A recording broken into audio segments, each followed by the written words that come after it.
Et j'ai envie de dire, parce que j'aime bien responsabiliser les gens par rapport à ce qui a été décidé en équipe, parce qu'il n'y a pas que l'employeur, vous êtes des adultes, vous êtes des professionnels. Améliorer le service périscolaire, créer et développer une dynamique de groupe, réfléchir sur la prochaine réforme des rythmes scolaires, voilà les nombreux objectifs de l'association Agorythme et de la ville de Rombin. C'est dans ce cadre-là que la municipalité a fait appel à la Ligue de l'enseignement pour animer une formation destinée aux 21 ATSEM, animateurs et personnels techniques de cuisine, qui travaillent dans ce dispositif périscolaire.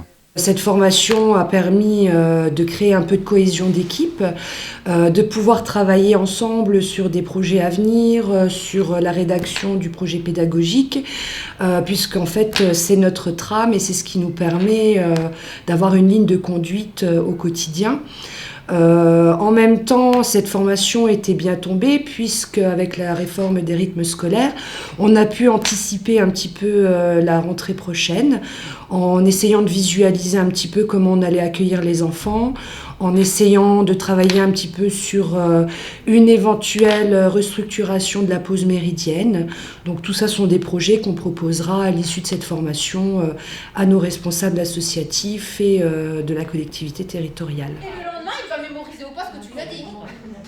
Intitulée « Une équipe périscolaire au service de l'enfant », cette formation a donc permis de mettre ou de remettre l'enfant au cœur du débat.